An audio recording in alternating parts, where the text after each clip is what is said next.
Should Hi. be able to hear me. Yeah, I remember to unmute everything, so we're good. We're good on my end. Good news, bad news. Yeah. We the files are all messed up to watch the full Iowa race. We're gonna watch we're gonna watch the fast forward of race 1 and race 2. Yeah, it's weird. I don't really understand because we checked it, and every other NBC Gold thing is working except for Iowa Race One. So it doesn't make any sense. Yeah. So that's why we're late. So blame NBC. We're ready. So we're just hitting play. Yeah, ready? On go. 3, 2, 1, go. All right. So we'll try and get through both these races, and then obviously me and David are going to be busy for the next few weeks with the Rolex and stuff, so we'll probably take some time away, but we'll get through these races tonight and see what we can do further on. And of course, we know the Indy 500 is coming up, so I know you guys will be excited about Right. that. Wow, big move from that green car up the top there. It was so hot for this race, and it was so physical, and then to have two of them was very difficult. And this is episode 1, yeah, episode 1, the rise of Air Chungus. And we should talk about this because we're not going to have a lot of time to talk about it later. Was Connor Daly putting a Carlin car on the pole? I mean, that was legendary. Yeah, and off pole for the second race or third, one of those. He was close. Right up near the front for the second race too. So Also, I'm wearing a capstone hat for the occasion. Just want to throw there we that go. out. I'm wearing a Bills hat for the occasion. Oh God! Boo! Boo! Oh, that was painful. That was okay. Enough about football.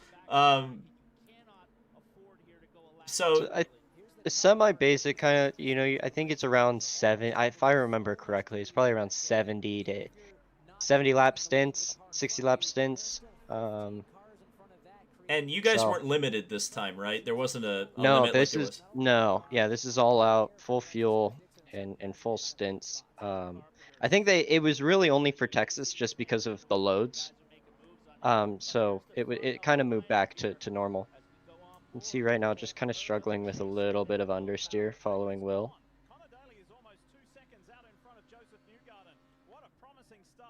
And this is a really bumpy track too. It is, and you do end up, on the ovals, you tend to run the cars very stiff, so you feel all these very little bumps, and there are even some pretty big bumps. You'll see the cars going through 1 and 2 there. They'll jump right there, right over the bridge. Seems like kind of like the ground is sinking a little bit at some of these tracks. They pack it with dirt, and then the track sinks a little bit over time, over the tunnel. So it kind of gets, it's kind of normal at a lot of places actually to have that. And you'll see it again right here. The bump kind of half right there is right over the bridge to get under, or the tunnel, sorry, to get into the track.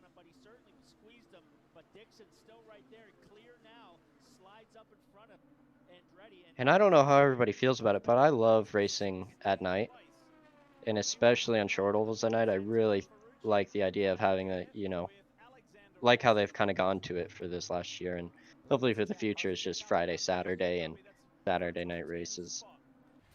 Well, we don't have to worry about this track for next year. Well, yeah, there you go. But man, I love this track because for whatever reason, for a modern oval, it's really hard to get like a 2-lane track, and this Right. track seems to have 2 lanes. Why is that, Colton? Can you explain that, or do you have an explanation for that? I think it's just because it's not extremely fast and the tires go off quite quickly. And there's enough banking increase so like you see those lanes, those 4 lanes. Every tier up has more degree of banking, Hmm. and so therefore you have a little bit more grip. So that's kind of why and you see the ovals are sectioned off like that, because it's not just like a straight gradient of banking. It kind of goes in sections. And so you get a little bit more banking the higher up you go. Great example of that right there. There you go. But it's also difficult because you have to be able to carry a lot of speed around the high line, because you're going a lot further around the track as far as radius. So, like we said earlier, lap 70, pit stops. Is Will Power going to have another pit incident here? I think he does actually. We'll see.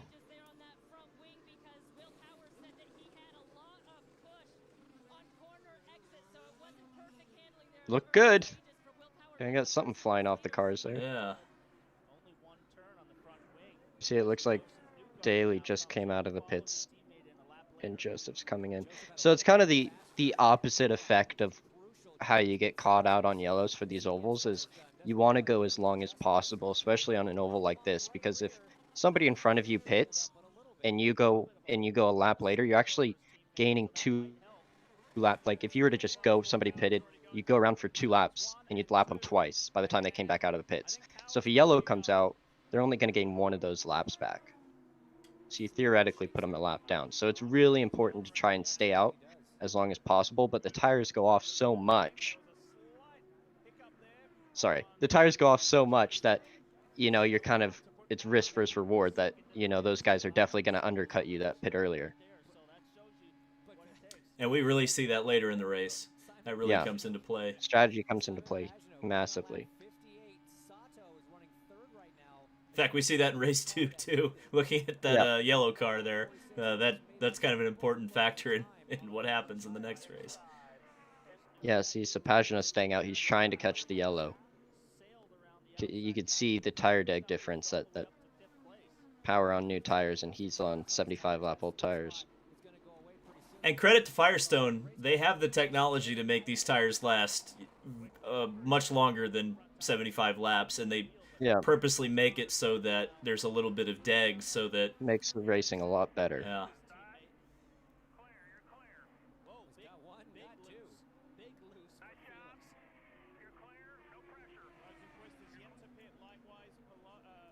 And we can see, you can just tell who's pitted and who's not. Like you see Rossi flying around him.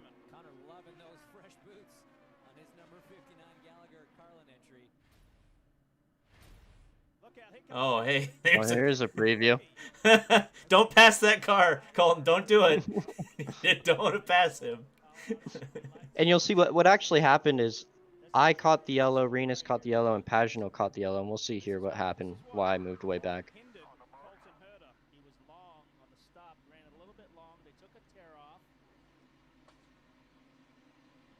So it just didn't seem like the fuel was flowing. And I don't actually remember exactly what the problem was, but Paul was accusing you of being long in the box there. Yeah, that's not why the fuel wasn't flowing, though. Do you guys have your own custom parts for fueling, or is that spec? I believe they. I know the air guns are pretty open. I'm not sure about the fueling, but I believe they kind of do stuff to it. But I think it's kind of like a set kind of thing that they buy from a manufacturer, and then they can kind of shrink it on it a little bit. But I think I think they watch it closely, because you don't want to get to the point where guys are able to make it so that they're flowing 18 gallons of fuel in 4 seconds when other guys are doing 6 and 7. Right. Because that would be a lot of unnecessary spending in terms of development. Yes. Yeah.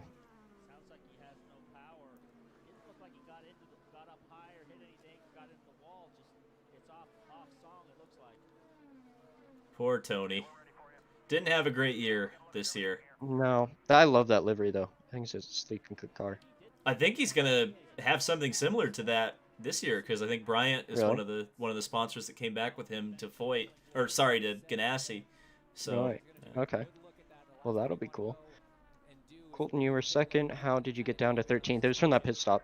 And it didn't seem like it was a bad pit stop. It didn't actually cost too much time if you're on a road course. But since we're on a short oval and the gaps are so small and you're going so fast, it does, if you lose 2 seconds, 3 seconds in the pits, it can be, 6 spots, 7 spots. Have you ever raced any rally cars? I have. I did the X Games in 2014 in a rallycross lights car. You did? Yes. Wow, I didn't even know that. Yeah, I mean, I didn't make the race. My engine blew up in the heats. Wow. Oh. Ooh. I don't remember that happening.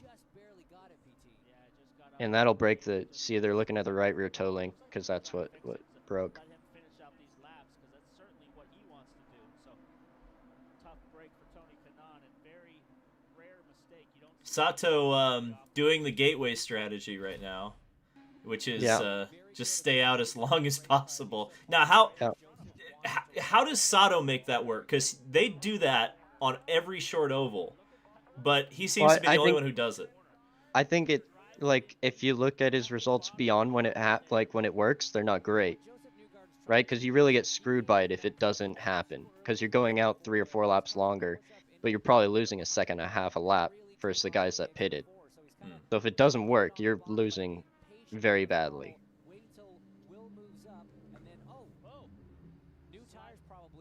Although it did work for him at Gateway, and that was because of the tire compound, and he was able to make it last very long. Well, I think that's the way he won the 2019 race too. Was staying out way longer than everybody else. That he got lucky on that one because he caught the yellow. Him, Right. Ed, and Tony caught the yellow on that one.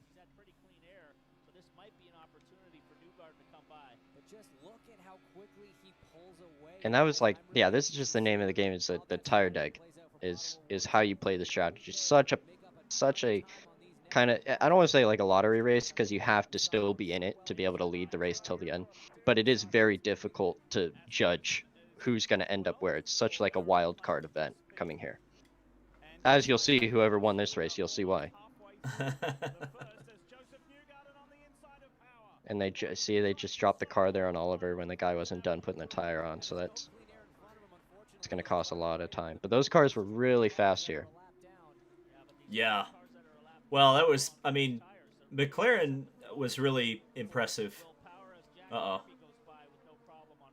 Oh, no, I thought that was something else. Never mind. They really stepped their game up quite a bit. The Aero McLaren SP team this year. You can see, look at how much he is struggling with the tires right now. It's like he's standing still.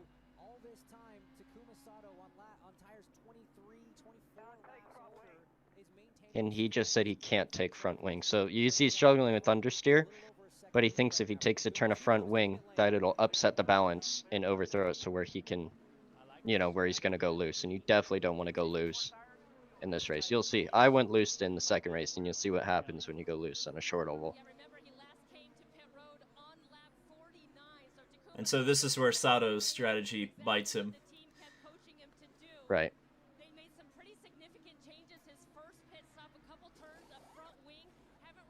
Although I think he might be stopping early on this stop.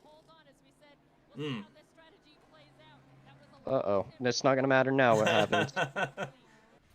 Well done.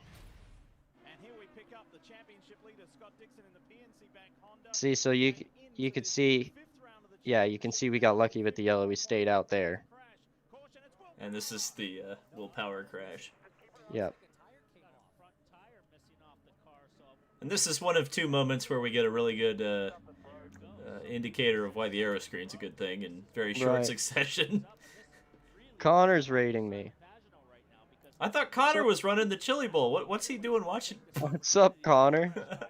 We're watching you. This is your race, man. You're on the pole here. Although I don't think you had great pit stops for this one, unfortunately. No, this fast though. This is where they pit him under green at while he's running top 5. Cheating snakes. There you go.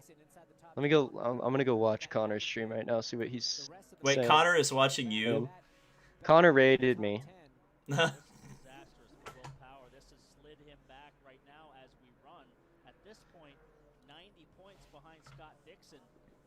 Threshold everybody says is you don't want to get below 100 points, and then you're pretty tough to. Thanks for the raid, Connor.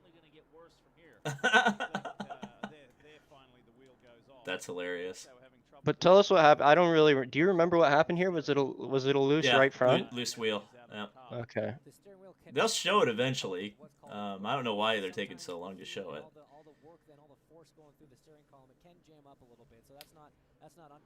Because they screwed up in the pits. Yeah, you can see that guy forgot to take the.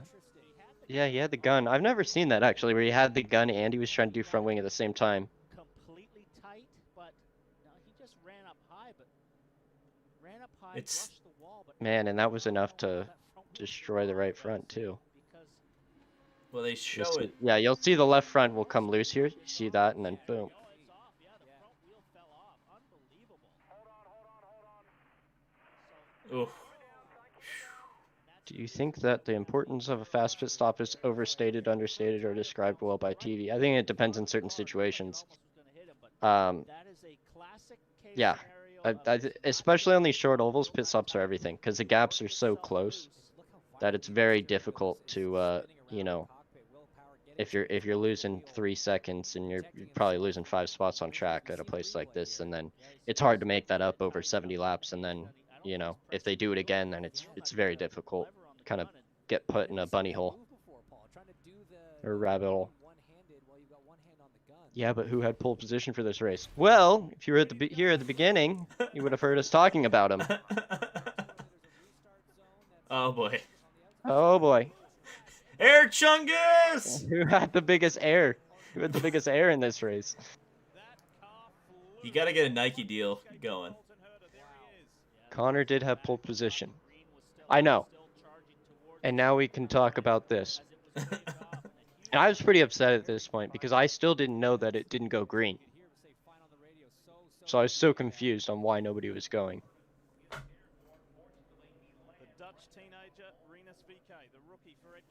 And can you even like describe the closing rate? I mean, is it even possible to describe how much? I mean, you'll see the onboard, but I was going,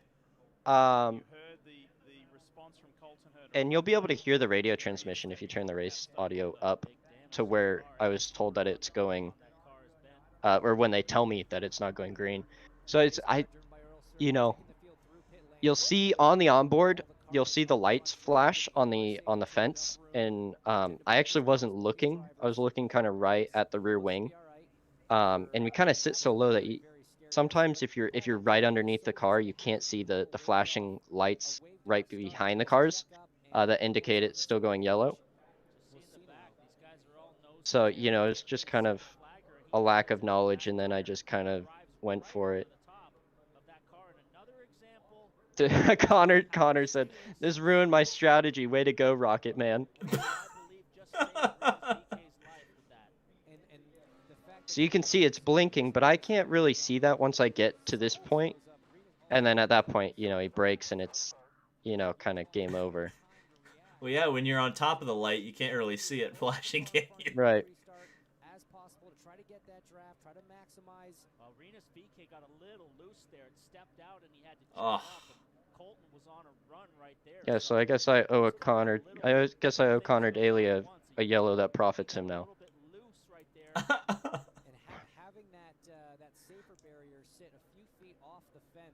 This is something I thought about when we were talking about this crash on stream, is that Iowa's actually the most modern built oval, and why that's important in this accident especially is that the fence is way far back. In fact, it's behind the safer barrier. In fact, Iowa doesn't even have a retaining wall in a traditional sense. It's got just a safer barrier. And I just wonder, how much that had to do with you walking away, relatively scot-free. Oh, we don't even get your interview. Boo. I think it was a little lucky too, right? It was a restart, so I wasn't going as fast as I would be if we were going flat out. Oh, yeah. No. But yeah, I mean, that did help me a bunch. I hit more of the safer barrier on top of the safer barrier than I did in the catch fence, which that's what really hurts. Yeah.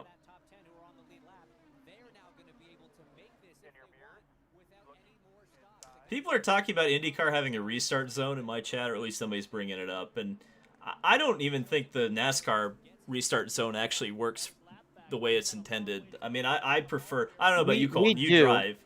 You'll be able to see. You see that to the left of the screen where it says start. So in the right side through 3 and 4, there's 2 boards that say start, and in between that is the start zone. So if you kind of look closely, you'll be able to see where the start zone.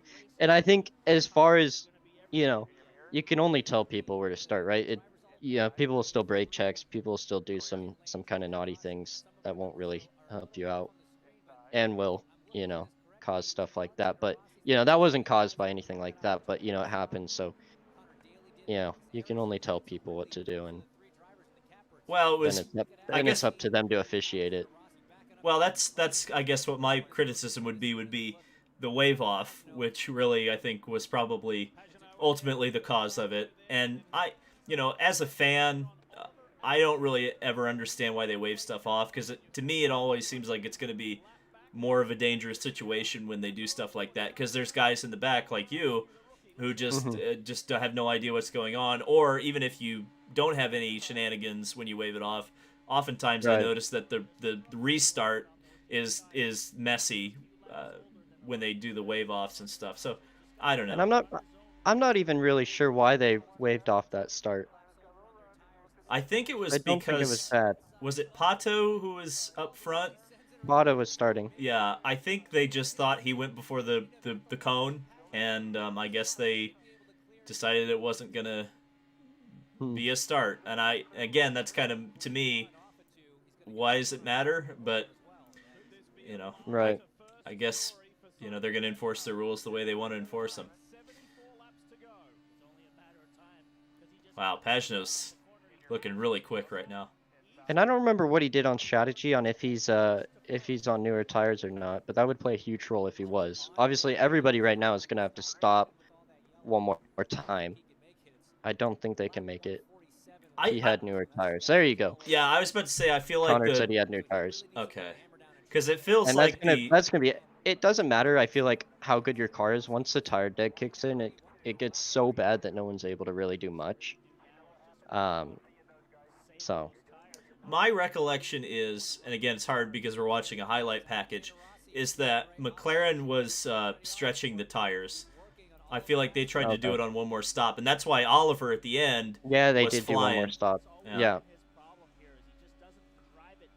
and really, O'Ward probably should have won this race. They had a bad pit stop, which I think we'll see, hopefully. Yeah. Connor said he tried to do what the McLaren did in race 2 and it didn't work. Mm. Oh, hey, it's Connor's boss Yeah, in Connor's livery, which in Connor's car. yeah.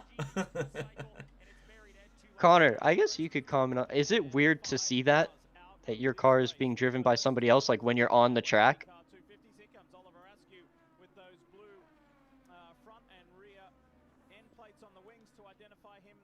See what Connor says. Oh my Okay. God, oh my gosh, look at that.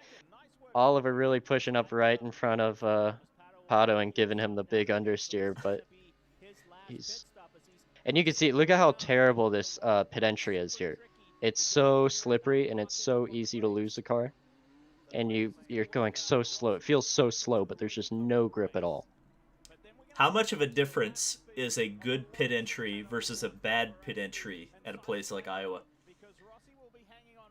Like if you nail Um, that, like how much time can you make up? I think it depends. We have all those numbers kind of going into the races. We know Oh, kind of from practice, here's the screw up.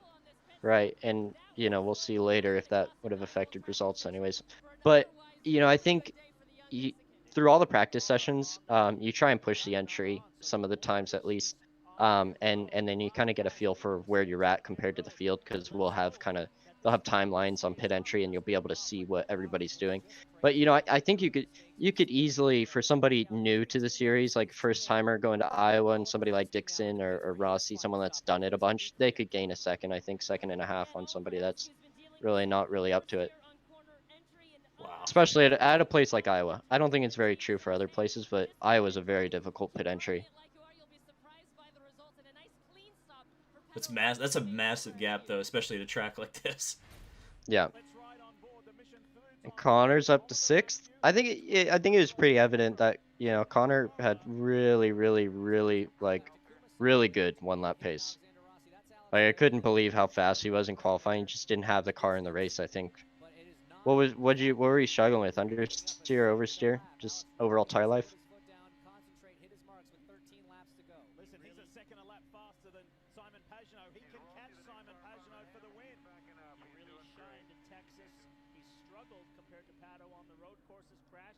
This was really Oliver's highlight of the season as far as I was concerned. Right. Yeah. Really impressive. And you can see how much Pagano is struggling now, barely holding on.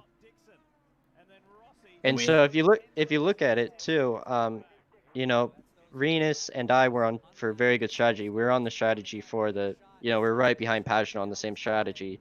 So he would have been able to fight for the win, but obviously, yeah. Of course, now the Jaws music is playing because Scott Dixon's trying to win his 4th race on the season. And I believe that would be his 50th win, wouldn't it? Yeah. Which, spoiler alert, does eventually happen, but was this Askew's best race?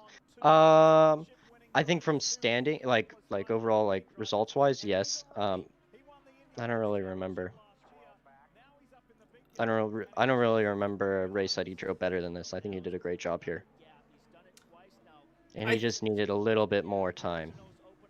What's that? Sorry. Well, I was just going to say, I think Texas was, the result wasn't better than this, but I think that was impressive considering... It was a good debut, yeah.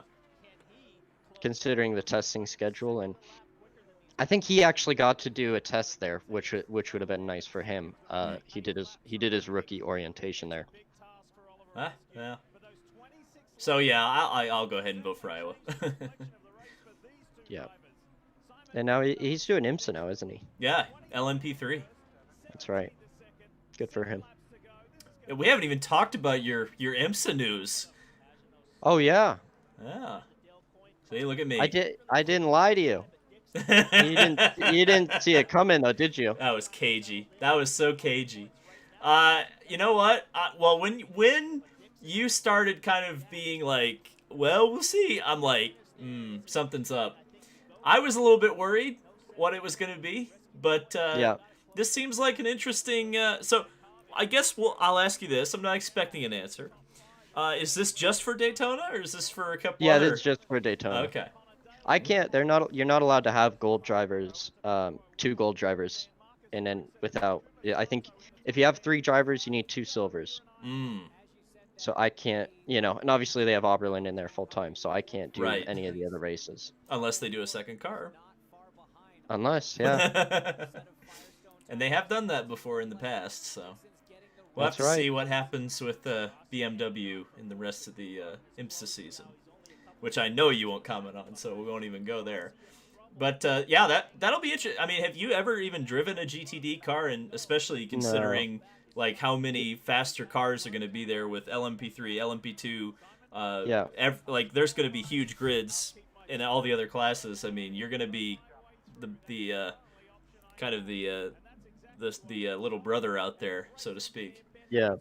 No, I haven't driven. The only GT stuff that I've done is through BMW and driving their GTLM.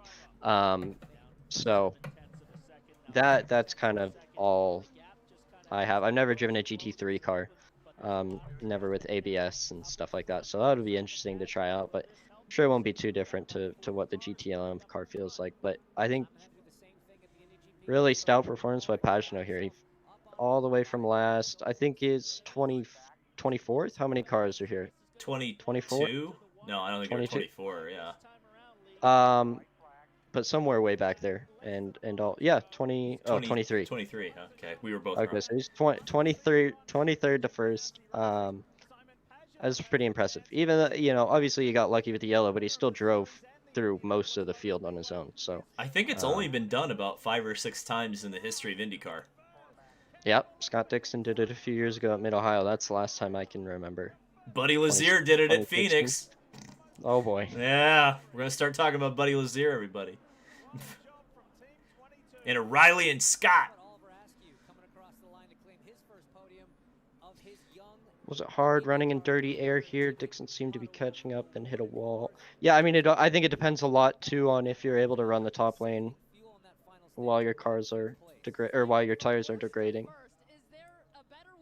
Does Coyne have a driver yet? I don't know. Does Coyne have a driver yet? I saw a rumor public on Twitter that maybe Spencer Pigot would be one of the drivers, which I thought that's interesting. So I don't know. We'll see. I know Fittipaldi's in the mix there. Right. I don't know. We'll have to see. I honestly I don't have any. I had heard the one thing I had heard was that they might do a part-time third car, but again, we don't know who the two full-time guys are, so I don't know. Very interesting. When are we gonna see Herta in a DPI? I don't know. I'm pretty happy with running with the GT or BMW in there. I think the very obvious answer to that is when BMW gets a DPI. That'd be cool too if they did the hypercar stuff or the LMDH. There's But I rumors. don't. Yeah, I haven't really seen too much about it. There are rumors, but Oh, a little bit of Nick Yeoman action going on. Coin said we'd find out mid-January, so it should be announced soon. Oh, Well, okay. it's probably going to be who he shows up with to testing with at Sebring, I would imagine. That's right. It's crazy how secretive they've been able to hold it. Like, it doesn't usually last this long. All right, let's take a look at race 2. The Let me get fast it up forward, here. right? Because I clicked on the fast forward. Yeah, let's do the fast forward.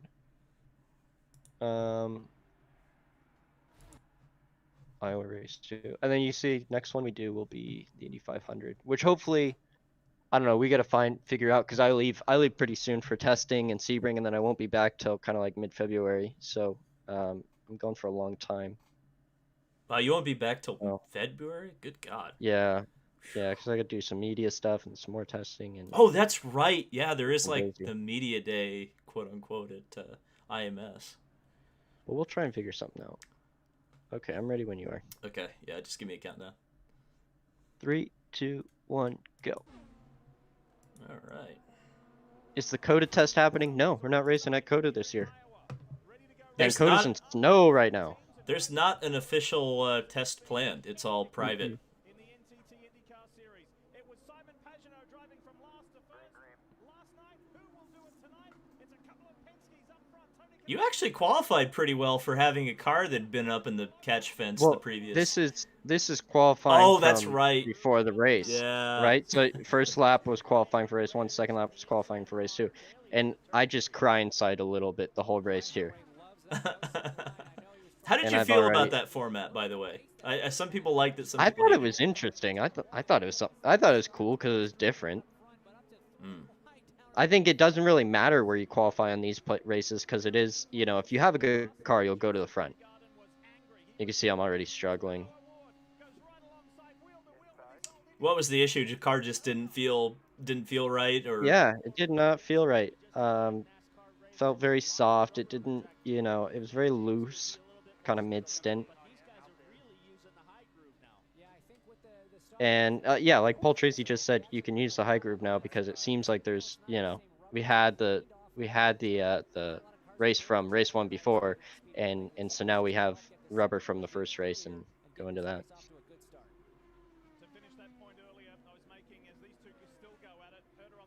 Yes, I am going to the Daytona 24. In fact, I need to remember to email IMSA because I put in a media credential application a while ago and I haven't heard anything back from him. Even Kyle's heard something back from him at this point, so I need to figure out if I'm going to be official or not. This might be a better question for David, but do you think IndyCar should try out new formats to mix things up? That's a vague question. If you're asking about stages, the answer is hell no. But I think he's talking more about like one-day shows, qualifying formats like this. I don't know. I kind of think it works well to have. You said qualifying. Qualifying, okay. Well, I like the idea. One lap shootout past 6. Right, that was exactly what I was going to suggest because we talked about that before. I think the one lap shootout for the Fast 6 would be awesome for a lot of reasons. It would be good TV, it would be good for the sponsors, and it would be good for the drivers because they wouldn't have to bitch about anybody screwing up their qualifying lap except for them. So yeah, that would be my suggestion. Yeah, and I mean I didn't mind this qualifying format for Iowa. I think it was interesting to do something different.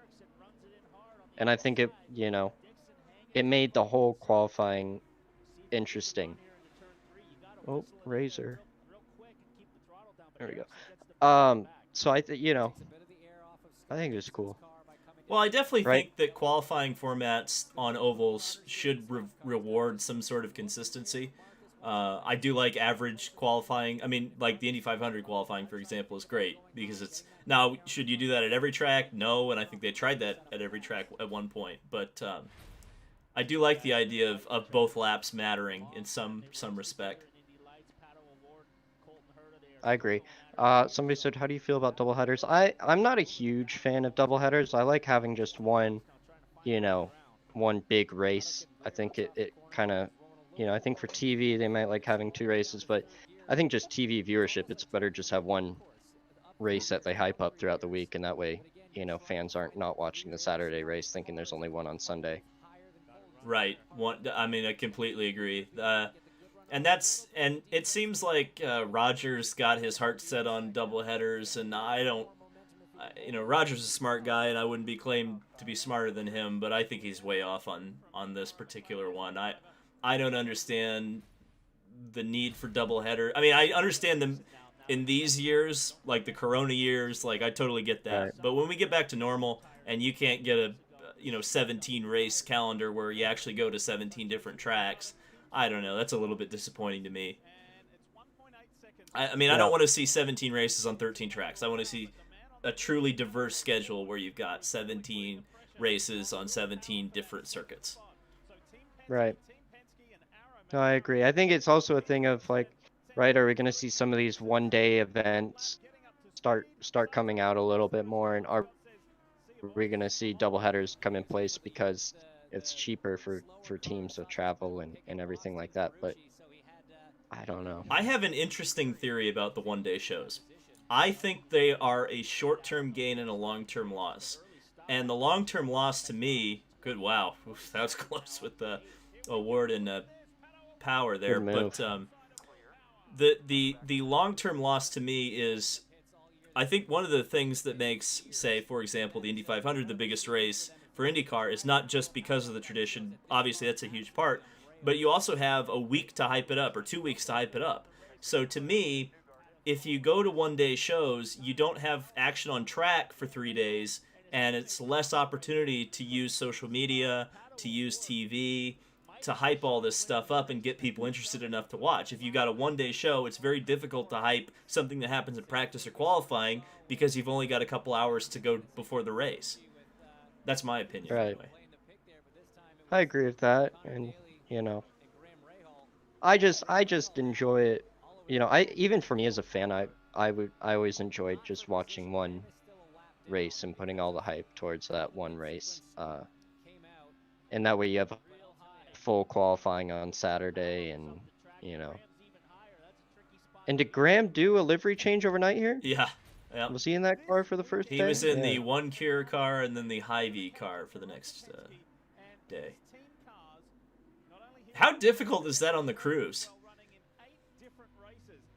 I would imagine very, very tedious. Oof. I'm not sure. And the thing is, I think it's only like a 2 or 3 guy job that can do that too. Oh, So, well, I would have thought that it would yeah. be more. So I guess it's good from that perspective. No, because I'm working with such like, yeah, I think I've only ever seen 3 guys work on it. I think any more than people get in the way. And I'm sure if it was like faster and smarter to do it with the whole team, I think they would. But I think for some reason it isn't. But yeah, it's a tedious job. I think it takes probably a good 2 or 3 hours, maybe even a little bit more to wrap a whole car. And right after a race, right? So you're breaking the car apart after the Saturday night race and going through everything, putting it back together, and then rewrapping the car after that for Sunday. And here's the kind of racing that we love to see at Iowa. The 2 lanes, 2 drivers being able to differ their lines Yeah. and run the same kind of speed. That's what happens when we don't have PJ1 down. Yeah, speaking of PJ1 and double headers, Texas twice right before the Indy 500. That's going to be great. Hopefully it's a fix on that by then. Because Texas can be a great race for IndyCar. Oh, 100%. Yeah. It has It's a just, reputation for a reason. Yeah. Well, I think even with these cars, with this aero package, I think it still can be a great race, but not with that PJ1 up there. Well, It yeah, wouldn't be. 19 was not a bad race. I mean, you were like No. most of the show, you were the only guy who Yeah. was passing anybody, but I mean, that was But guys, exciting still. but if you had a good car and you worked on it throughout the night, you could get to the point where you could run right up underneath somebody and you could pass them. Yeah, 100%. The biggest thing is if you can get the cars to run right up underneath each other and they can be flat out through 3 and 4 around Texas, that's huge. Oh, You see, I'm having a tough time here. Oh, Ed got up in the wall there. so I'm in 19th and there's really no way of me getting up. And really it looks like the whole team's struggling. Looks like Ryan's in 7th. He's struggling quite a bit, and he's the best car. So And Ryan's like a god around Iowa. Ryan is on Newgarden's level around Iowa. He's so good around short ovals in particular. What makes a driver good on a short oval versus like a big oval? I don't know. I think just it's all about how good they are at feedback. Mm. You know, I think a driver on an oval is only as fast as their car. On a road course, sometimes you can outdrive the car and you can get a better result out of the car than what it's capable of. On an oval, you need to set the car up properly. And I think Ryan's just really good at knowing what exactly he wants and what he needs to get it done in the race. So I'm going to make a guess. Is that's why Ryan's such a valuable part of Andretti Autosport then, because he's so good with setups. He's overall, not just short ovals too. He's really good overall. And I enjoy, obviously helps me a lot, so I enjoy having him in the team for sure. Are your driving styles similar enough to be able to run a very. All right. Yeah, so me and Ryan always end up usually with the same stuff in the race. Usually, sometimes there'll be small differences. And we see Ferrucci, obviously he's very good. He's, I think he's kind of made a name for himself in IndyCar for being really good at the restarts with the ovals. Rossi's another guy who's kind of good at that too, so we're gonna see a duel between these two. And I always, think if you can make the high line work on the restart, it's going to be way faster. But it depends on if your car is going to stick or not. Did you see the McLarens almost running into each other there? Yeah, I don't think that they'll be liking that on the timing stand. And now see Rossi got screwed by that because he got stuck on the bottom right underneath Askew. That's actually pretty crazy to see how much Askew lost by just blipping the throttle there when he got the hip check. And this is actually for position for them, so it just kind of shows, not a great night for us as a team, and really a very different night for Oliver too from the night before. I think he got hurt in the pit sequence. I feel like. Okay. Because I think that for whatever reason they split the strategy on this race. And you see, this is great IndyCar racing when they're able to run side by side for a few laps.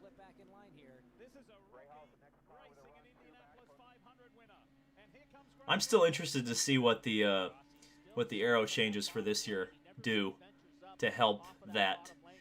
Me too. I'm sure you are. I would love for it to make it a little bit easier for us, but we'll see.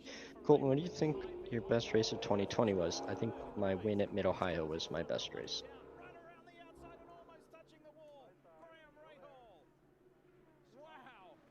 Graham's got some stones on the ovals. Graham's a great driver overall, and he's actually really good on the ovals. I think it showed with the old aero kit how good he is with the with the Huevos Rancheros.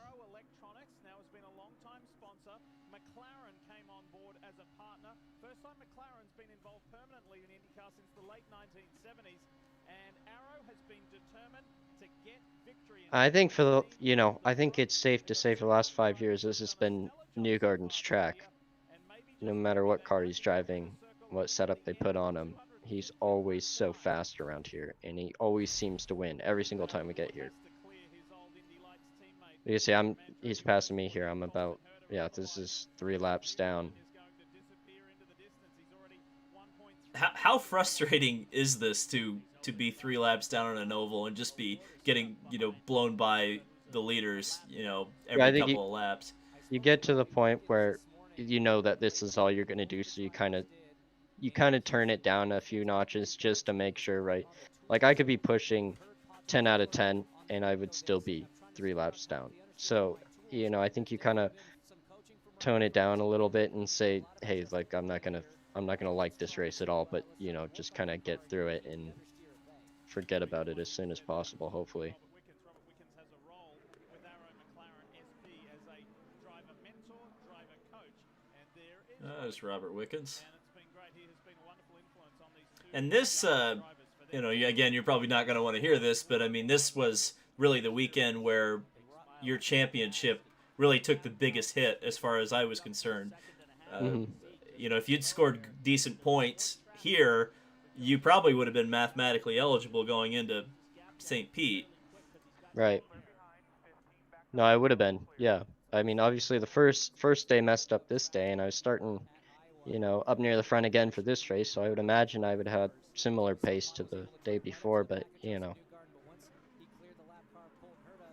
IndyCar's always got something up its sleeve. Oh, we haven't even I was gonna say we finally had the thing made official that St. Pete got pushed back. How do you feel about Barber being the first race of the season? I don't really mind. I thought last time I was there, we did the winter test there, or the test before the winter time there, and um, I think out of laps without overtake used, we were really fast. So that's obviously very nice for me to know, but we'll see. The track changes so much wintertime to when it warms up. It changes so much. Oh no. And here's the F in the chat for Pato's race. And what was that? Left rear? Yeah. Left rear. And to be totally fair, they did the right thing there because we saw what happened with Power where they just didn't Right. catch it and it was a big crash. So And that was probably faster than having to go all the way back around and then come down the pit lane all the way down again. And so, yep, F in the chat. to me, that's the best livery of 2020 right there. The Alex Palou car. Loved that thing. Beautiful. Really? Yeah. That was my favorite car to look at.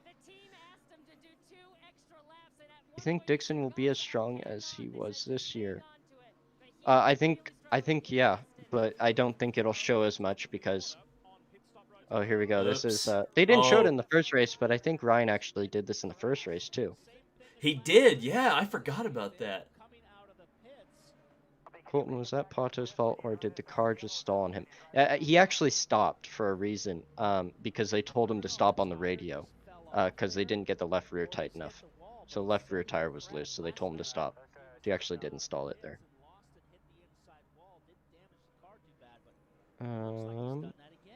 What IndyCar race out of the European circuits that I've raced on would be good for IndyCar racing? Let's see. I think Red Bull Ring would be amazing in an IndyCar. I really like that track. It's probably one of my favorite tracks in the world. Probably my favorite track in the world. I love that place. Really? Interesting. I did some drove there in an F3 car. It was very nice. See, Donington would probably be fun in an IndyCar. Don't know how good it would race.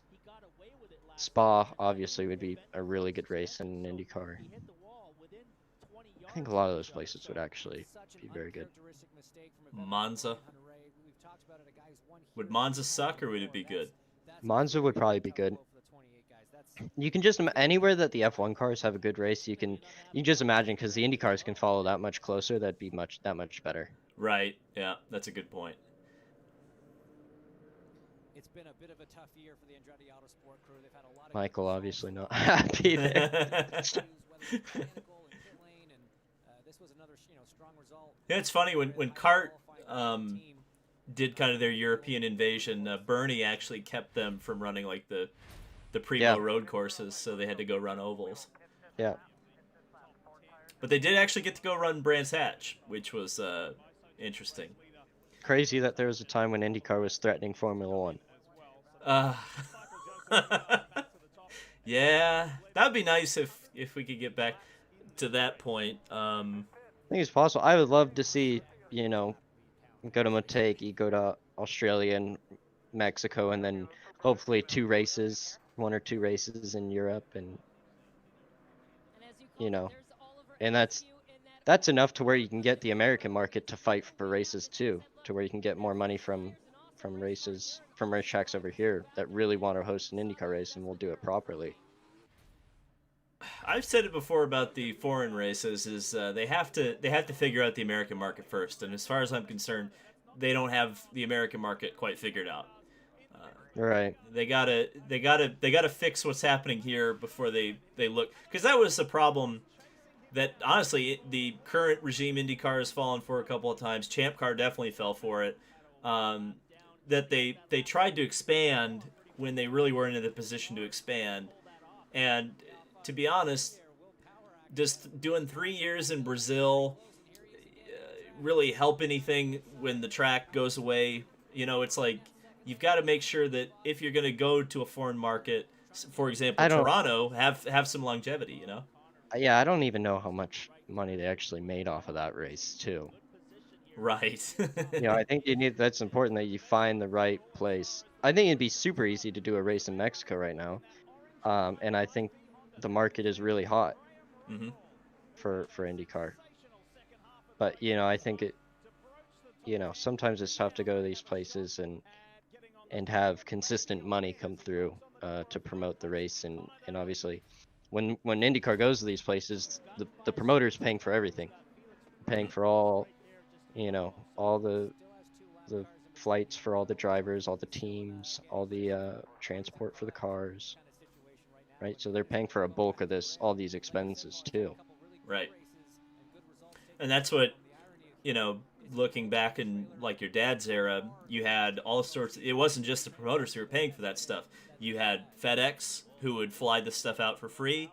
Honda Right. would pay for the race in Japan, and I think Toyota probably paid too. And Firestone would pay for that. So it was just like you had a lot of corporate interests that would help those events happen. And right now, there just isn't that kind of corporate involvement that's really going to get. I mean, again, we need that kind of corporate involvement in the U.S. to figure that out first. And then hopefully you can figure that out internationally too. And again, I think somebody just said it, but it's really important to have a proper TV deal worldwide Yeah. if you want to move in that route too. Well, I mean, we talked about this a little bit last time, but I will stress this until the cows come home. IndyCar's TV deal comes up at the end of the year, and they're going to have to make some hard decisions. Are they going to stick with television for another 3 or 4 or 5 years, or are they going to go streaming? And if they go to streaming, what? You better hope you make the right decision. Hey, Joseph Newgarden. Oh wait, we're at the end of the race. Yeah. These fast forwards go pretty fast. They live up to their name. Know. Joseph, how good is Joseph? I mean, because I feel like sometimes Another Iowa win. He's underrated, I think, in some ways, which is weird. He is a 2-time champion. Within what was it? Within 3 years of itself? Yep. 2019, 2016? 2016? 2017. No, 2017. He scored the championship in his first year with Penske. Right. So. And a good-looking car too. I like the livery of that car. The hum car. Yeah. Yeah. That was nice. But. Yeah.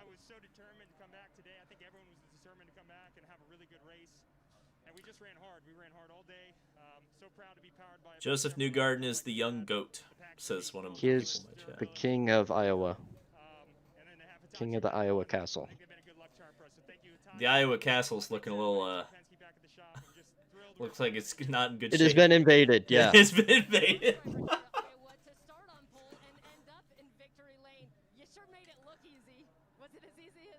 Here's the thing. If Toronto doesn't happen, why not go back to Iowa? I'm just saying. Track's there. That's just right about the time of the year it It can runs. it can pull in a lot of people too. Oh, 100%. Yeah. They used to So, fill that place. somebody asked a great question for you, David. Uh-oh. Uh, do you know why Willie T. Ribbs ran an Indy Lights race in 2011? Yeah. So Willie T was on the broadcast for a little while as an analyst, and he wasn't very good, unfortunately. Which is Okay. weird because Willie knows how to talk, so I don't know why. Like he just, I guess he was just like had stage fright or something because he's a really entertaining guy to listen to. But one of the things he was just like planning on doing is like, I'm gonna go run a race, and he was like, I want to go run Baltimore, and he put it together, and he putted around at the back for a little while and came in and was like, man, those guys are, these guys are the young guns or whatever. The best Willie T line from from his broadcast, I will never ever forget this, was was at the start of the Long Beach race for Indy Lights, and he said about Joseph Newgarden, he said, "You got to get off that box or off those blocks and bang that box." And I was like, "Oh my god!" So yeah, it's a shame Willie didn't commentate more in that fashion because it was extremely entertaining when he would just like let loose, but he didn't let loose a whole lot. So Somebody asked a really good question that said, Colton, if there was 1/2 hour weekly original program on the IndyCar YouTube channel, what would you put on it? For me, I would get drivers to describe their most memorable race and go through it. So not even, it could be, Ari Dyke, and then 1 week Scott Dixon, next week Dario Franchitti, something like that. David Land, go talk about his go-karting races. But I think something like that I think would be interesting, and I would watch that. Although I don't agree with how long. I would do like maybe 2 times a week of 10-minute videos instead of a half an hour, especially for YouTube. I think that's better. Because I never watch a video over like 15 minutes ever. It annoys me too much. Except for you, David. Sometimes I'll watch your videos. oh, Sometimes if they're over 15 minutes. oh. No, well, actually, so this is what I would do if I got a 30-minute show to control on the IndyCar channel. I would do a freaking ESPN style talk show, either like Around the Horn or something. Rip that off. Get a couple of blowhards. It doesn't have to be me, but I'm a blowhard. And just have 3 or 4 guys just argue the entire time. It has to be somebody like, yeah, like Bernie Sanders and Paul Tracy going head to head. Right, exactly. We need the Bernie Talking Sanders. about IndyCar. We need the Bernie Sanders of Paul IndyCar. would be great because Paul's great at talking, and he actually is. If you actually know him, he's hilarious.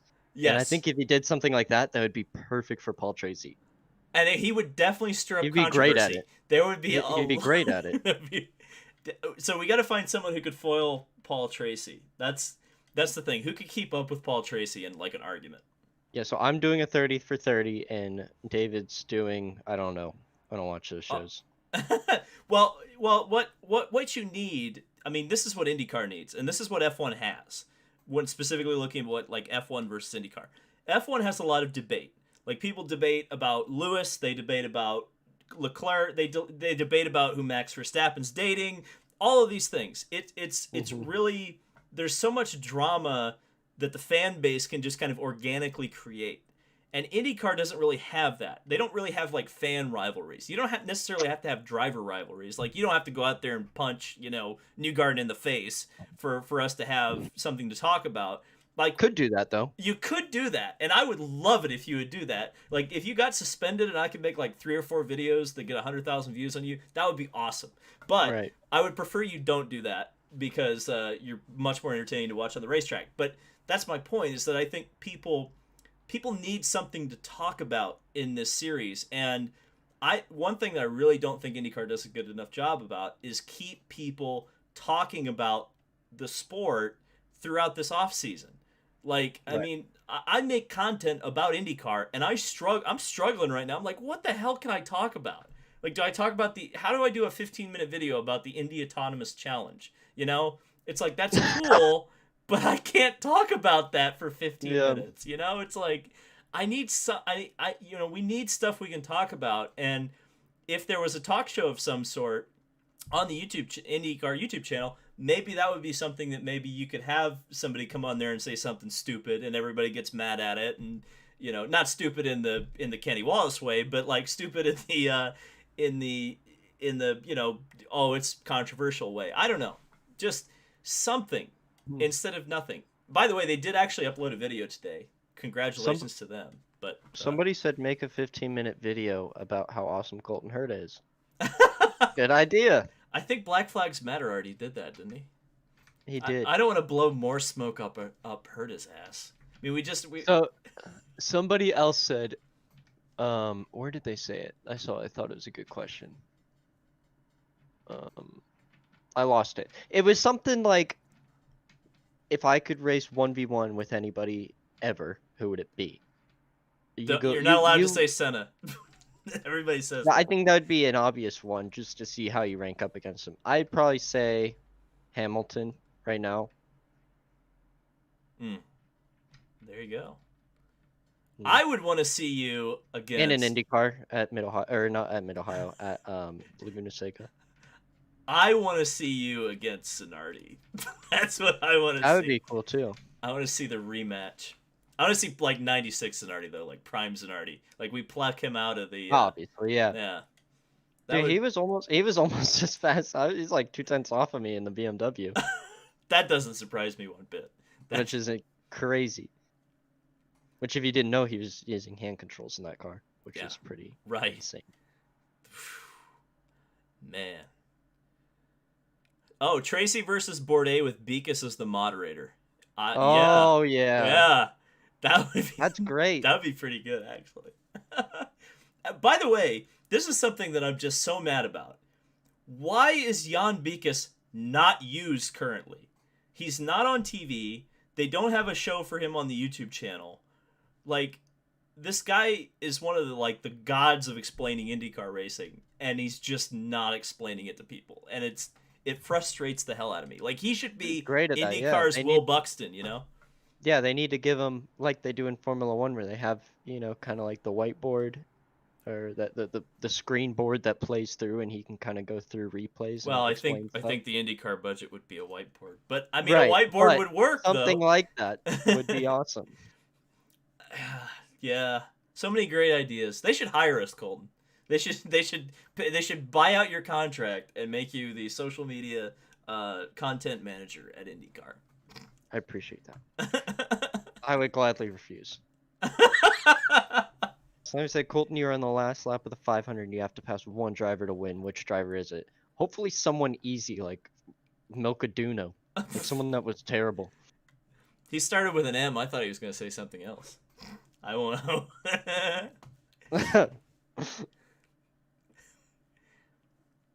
Grid walk? Yeah, that would be nice. Like, there's so much stuff they could do. Right. So much stuff. So much content. They don't do any of it. I have a hilarious comment. I'm not going to say it, though. Okay. That's probably in the for chat, the you know what it is. That's and probably it's pretty funny. Oh, Lord Mahavir. Oh my god. That guy. That would be a good guy to pass on the last lap. Yeah, you know what? That's another thing. Like, people meme Manavir Raghunathan or whatever his name is. Why don't we meme like King Hero or something? You know, it's just like there's so much stuff.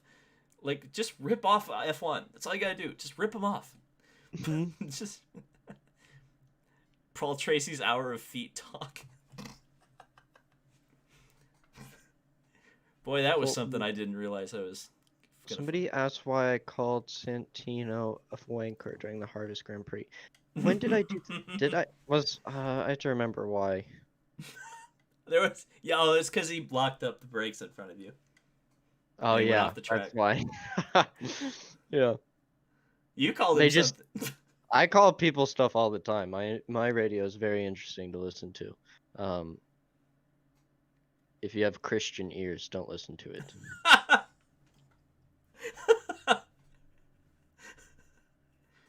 It's not just like I have a thing, because I don't really care like about Santino He's not a terrible guy. He races relatively fair most of the time.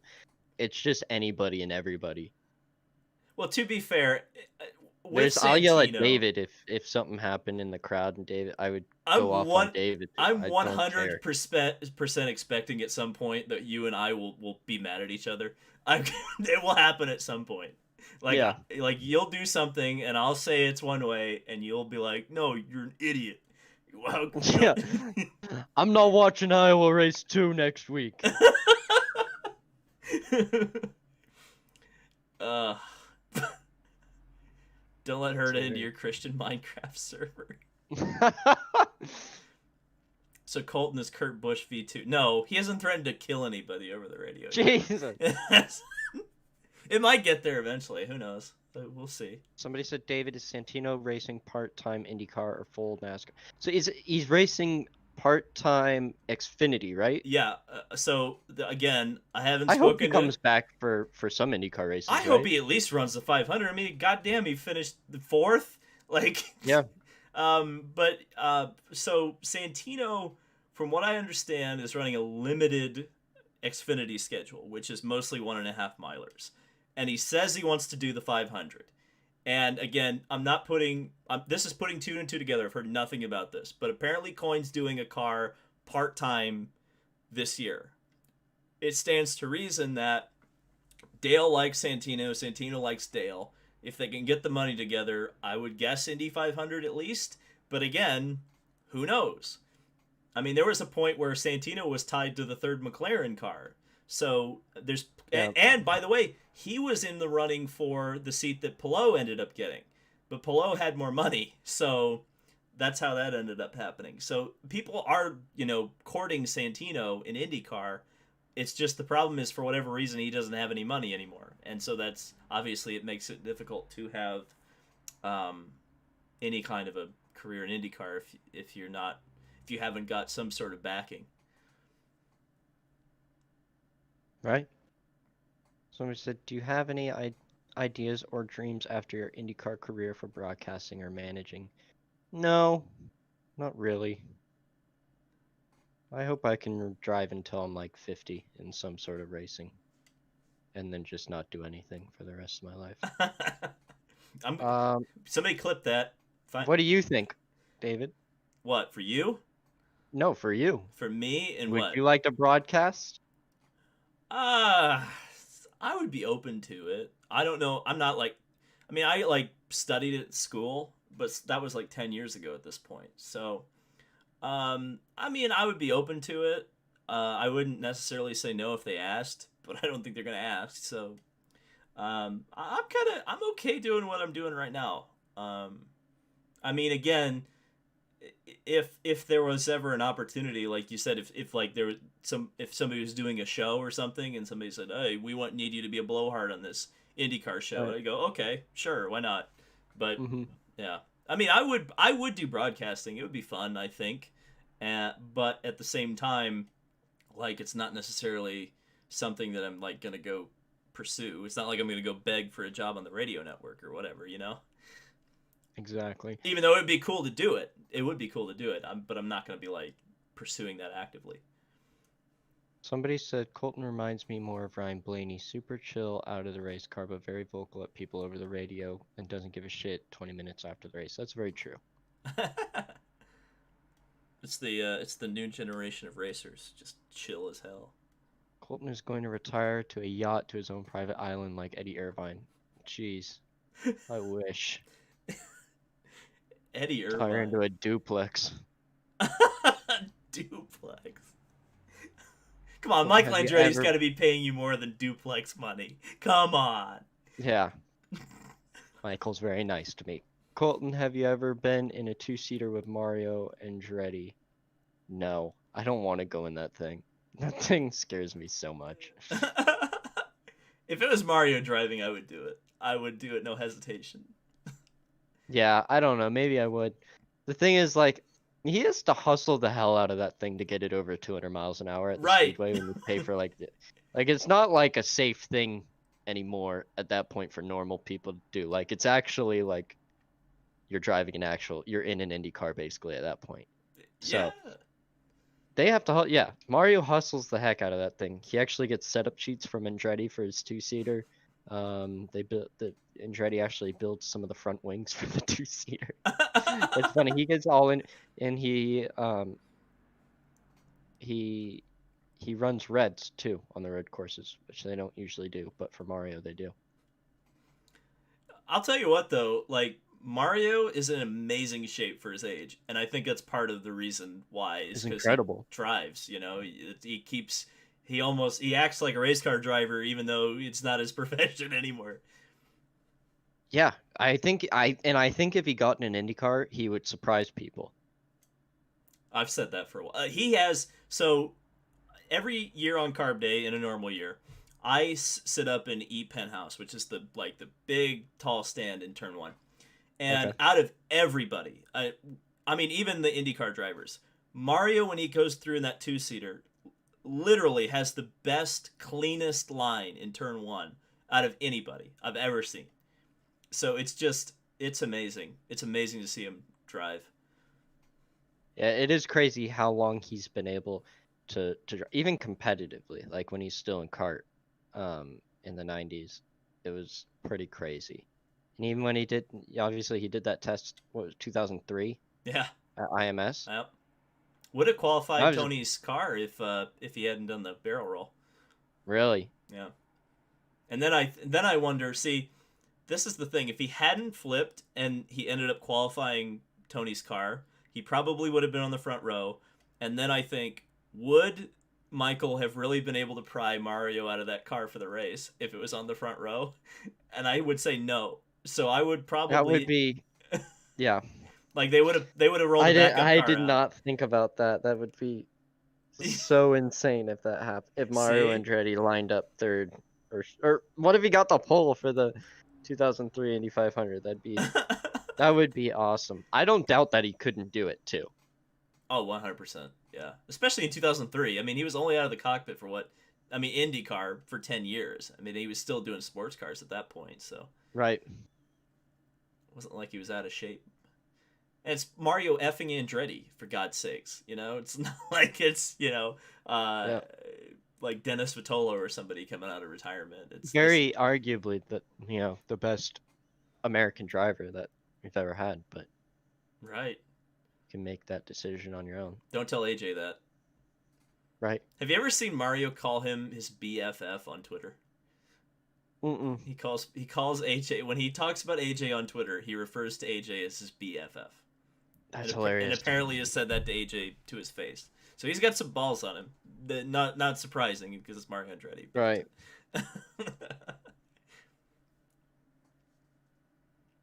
Oh, this is an interesting question, Colton. Who did you look up most to while racing in Europe?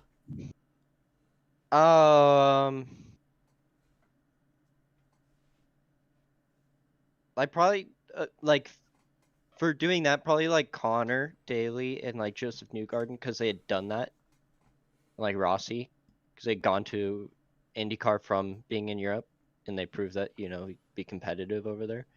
But I don't think I never really like looked up to Formula One drivers growing up, because I was always like watching IndyCar, and I was always very high on IndyCar, and I was always around it.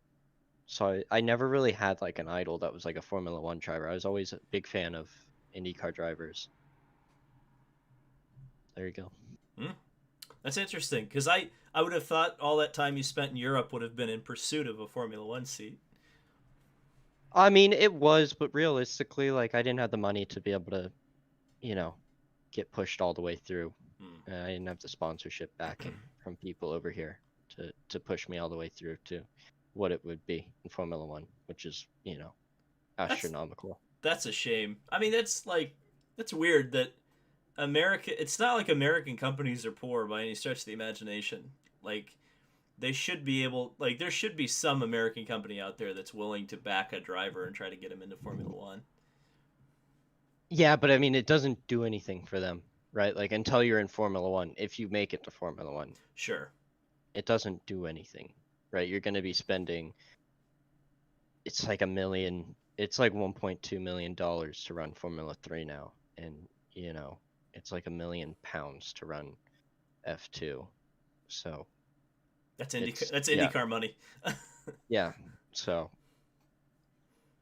unfortunately, it was a little bit like unrealistic to be over there unless I got picked up by a junior team, which never ended up happening. That's a weird one too. That's one I don't understand, to be honest.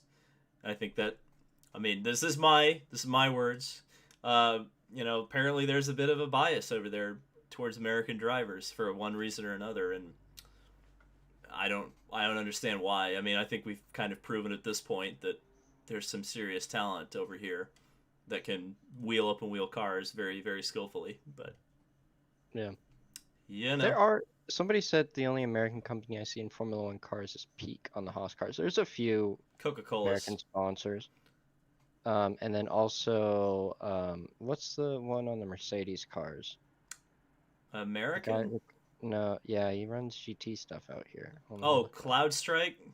CrowdStrike. CrowdStrike. Yeah, yeah, yeah. CrowdStrike's an American company, and that's a pretty big sponsor, right? Like that's on. It's big in tech. I mean, the thing is that, like, I guess No, but like that's like a lot of money oh, for 100%. where they're put on the car. But is CrowdStrike ever going to do driver development? No. No. Like, because they're not. So they like CrowdStrike is like a B2B, like business to business sponsor. Mhm. Like, they're not trying to market to the majority of F1 fans when they sponsor a race car. Really, they're trying to be in the paddock so they can schmooze all the big money people in the F1 paddock. That's why they sponsor stuff like Mercedes. I mean, you would need a sponsor like, for example, back in the day, Players. Obviously, that's tobacco. That doesn't happen anymore. But like, Players was so instrumental in guys like Greg Moore, Jacques Villeneuve moving up, Paul Tracy moving up from the Canadian kind of feeder series into IndyCar and eventually, with Villeneuve at least, Formula One. So Right. yeah. Logan Sargent, people keep asking about. I hear his name. Like, does he have a legit shot of getting to Formula One? I Or are we think it going to all see him in depends IndyCar on. in like the next 2 years? I think it all depends. No, I think he has backing, Hmm. to be able to get through F2. I'm not sure how much. I know he'll probably be able to get a few years in F2. I don't know how much. I don't think he has enough backing to kind of push through into Formula One, but I could be wrong on that. I have no clue. Right. He is a very good driver though. Like he should have, made a. I think he made a little bit of a mistake this year in Formula 3. Should have been the champion, but got crashed in race 1 at Mugello, I believe.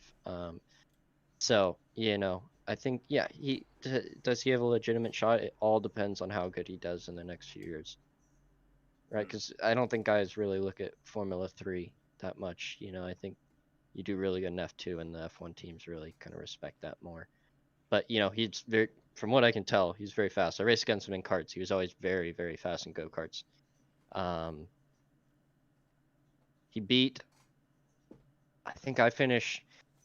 It was really cool. One year, the first year that we did the Super Nats, which is the biggest go-karting race in America and one of the biggest races in the world right now. But Pato won the first year that cadets were allowed, 2011. Pato won. Then it was Logan, and then it was me. So we finished 1, 2, 3 there, and we raced each other a long time, and so it's kind of cool to see where everyone's end up now. Yeah, no kidding. Well, another thing about Formula One today, even versus like when Rossi got in for a little while, is that there's 3 less teams than there were even just like 5 or 6 years ago. So, Yeah, I mean it's very difficult. Yeah. And I was kind of hoping that Haas would kind of open the doors a little bit. But I think realistically, like if you want America to be big in Formula One, which it's not huge in Formula One as huge as you'd think, according to the TV numbers, you need an American in Formula One, and I think you need an American that's doing well in Formula One. So I hope somebody comes along. I would love to try to do it, but I think it depends. I'm really happy with where I'm at now, so it would have to mean Right. Well, being in a top team or having incentives of being in a top team. But I think it's hard, right? Because I want to I love racing Indy cars and I love racing for Andretti, but I can always come back to IndyCar. If I don't go to Formula One soon, then I'm not going to. Yeah, you should ask your boss about that attitude. He Because he feels exactly the same really, because Michael, because he was dragged down from a Formula One seat. right? Well, that's He my he point. had the Ferrari seat and Newman Haas wouldn't let him go. Really? Oh Yeah. man. Well, that's disappointing. They probably would have treated him better than McLaren ended up treating him. Yeah. So, But I mean, but yeah. this is the thing though. If Michael had stayed in '93 in IndyCar, he would have won the Indy 500 almost certainly. He would have won the championship like running away, because Mansell did almost all. He didn't win the 500. He should have, but Right. Mansell did a lot of stuff, and certainly Mansell was a big part of that. But I think the car and the team were just really clicking on all cylinders when Mansell did that, World Championship and IndyCar Championship in the same year. All right. And that was really, because of Michael. So, I mean, that would be the one thing. Like, unless you're. Because right now in F1, there's 3 seats that can win races. 4 if you count the Albon seat, which is now Perez, which will probably now be a little bit more competitive. If I were you, unless you're going to one of those 4 seats, it'd be such a difficult decision to leave such a competitive IndyCar seat. Right. You would have to have incentives of being able to reach a top team. And they're good, but the problem is they backstab people all the time in F1. That's the thing. It's a risk versus reward, I guess. But I think it would be big for America if they could get an American driver to a top team. It'd be huge for the American market. Oh yeah, absolutely.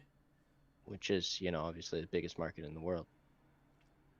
F1 always talks about how they'd love to have a bigger market share in the U.S. and then they do absolutely nothing to to make Americans care about it, which is always What about funny an to me. American driver in Haas? It's very possible. Obviously, we have Logan Sargent, who did F3 this year. I'm not sure. I'm not sure if he's been. I'm not sure if he has been in announced for F3 or F2 or what he's doing next year. But he races for Prema, which has very good ties to Ferrari, and who has good ties to Ferrari also. It's Haas. So who knows? The problem with Haas is that I think a lot of people think of them as an American F1 team. Really, they're just an American-owned F1 team. They're Right. not really like, it's not like they paint the car red, white, and blue. Exactly. They are very much a European-based team for the most part. I mean, it's not like Right. So I don't know. I would almost say like Force India is probably more of an American team because they've got Otamar. What's his name? He's got like the least American name ever, but he's like also got the biggest Midwest accent ever when he gets interviewed. But Okay. Yeah. No, I know what you're talking about. yeah, I can never. It's like Otamar Schnaffhauser or something like I that. don't know how to say it. Yeah. I don't know how to. Sure. Yeah, but like I would almost say that like Force India would probably, or not Force India. What am I talking about? I'm like 3 teams behind. Aston Martin now, Racing Point Aston Martin or whatever they call it. I would almost say that they're probably more likely to sign an American driver than Haas ever would be, just because I think they're more open to the concept of it. Yeah. No, I agree. Penske has enough going on now to keep that he owns IndyCar to keep occupied. Doesn't need to get into F1. Yeah, but that doesn't stop Penske from like exploring the Le Mans thing, which apparently he's gonna sign with officially sign with Porsche in the coming months for that. So That should be exciting. McLaren is probably the most American team nowadays. McLaren, yeah, I mean, obviously, there's Yeah. a lot of teams that actually have a lot of American. Like my dad's race engineer from when he was in IndyCar was Kevin Magnussen's race engineer. His name is Gator, and he was Max Chilton's race engineer when he was at Manor. Well, your dad actually tested for Minardi, right? Yeah. Mm-hmm. Was that ever close to happening, like race wise? To my understanding, he signed a deal with them, but somebody came in with money and so he never raced. Because yeah, obviously he didn't have any backing for that, so it's going to be solely on the team funding it. But obviously, at that point, Minardi needed the money. That would have been something. It would have been cool, yeah. And he tested on the day. He tested with Justin Wilson that day too. Oh wow. Justin was a great success story for F1, especially when he was driving for Jaguar. I think he opened a lot of people's eyes, because it wasn't like Justin really came from a lot of money. No. And he actually sold stock in himself, I think, to get to F1, which is a lot of guys do that. Oh, that's a risk. That's a risk. But I think you could do it in the right way to where, like, if you don't, you could say, hey, if I don't make it, then I don't have to pay you back. Wow, right? You must have a good lawyer. You should introduce me to your lawyer. Well, I mean, I didn't sell stock. No. Yeah. My dad would never let me do that. Any chance Andretti gets an engine and sponsor and goes to F1? I have no clue. That would be cool. Michael would. I think it'd be. I feel like Andretti Formula One team. Yeah, I feel like he would do it if the right opportunity. Right, like he needs, yeah. But he would need someone to pay for it. Yeah, he needs to find some backing for it. AJ Foyt opens an F1 team out of Texas. Could you imagine the AJ Foyt F1 team? That would be. No. They'd call their cars the Coyotes. They'd have the Coyotes, Coyote Mercedes or something like that. Oh, Mercedes would never sell an engine to Foyt. Be like the Coyote Cosworth or something like that. So somebody said, will Stefan Wilson race IndyCar or F1 too, or is he done? I could see him coming back for the 500. He's found sponsorship over the years. So he's got a couple of options. I know he had spoken to Shank, but Elio got that seat. My understanding is that there's a possibility if the funding's there to go to Andretti.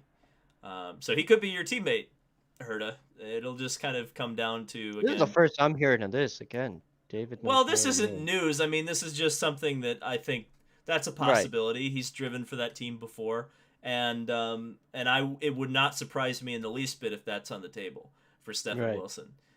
And he has spoken to. I mean, like, there's public dialogue between him and Marcus Lemonis of Camping World. So I don't know how far that's gotten, but if he comes up with Camping World money, then I mean, I don't see any reason that he couldn't end up in an Andretti car. And it was on fuel mileage or whatever, but I mean, he legitimately took the lead in the 2018 race. So I mean, it's not like he's a bad driver by any stretch of the imagination. So, right. Somebody said, ask David, WTF Hamilton is doing with that contract. I have a guess. I don't know if this is true or not, but I imagine obviously he's getting paid, but he wants to get paid now that how many championships he's won. So I think he's asking for like big stake in Mercedes. Well, I wonder if he's not the race team, the car dealership. Ooh. See, I was wondering, because when you mentioned that, I was wondering about the race team, because there's all the rumors about Mercedes potentially getting out of F1. I wonder if maybe Hamilton would take that over as a team owner.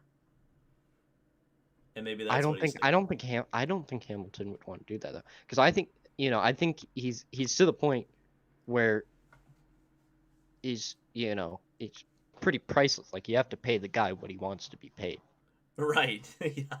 Yeah. So the one thing I think he wants to get paid a lot, rightfully so, but he also wants something more. Well, the one thing Mercedes has over Lewis is that who else is going to pay Lewis that much money? Who can at this point? Right. So Ferrari, maybe? I don't know. Ferrari's full, though. I mean, they've got Leclerc and they've got Sainz. And unless they can screw Sainz, I don't know if they'd be able or willing, especially with the economy the way it is, to pay Hamilton $100+ million plus God knows what other business deals he'd want out of it. Thing is, too, like, he could take a year off and people would want to hire him right back. 100%, yeah. It could be like Perez, where he's like, if you guys don't want to do this, that's fine. And I don't think he will. That I would be think he's, he still loves racing so much. I think that, he's not going to hold back not signing. That would be the biggest pro gamer move ever if Hamilton's just like, I'm just gonna sit the season out, whatever. Right.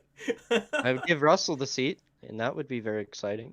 Yeah, I would, honestly, like, and people get really mad about the reaction to it, but the reaction would be from like the F1 fans, like, yes, the season's gonna be really interesting now. Mm-hmm.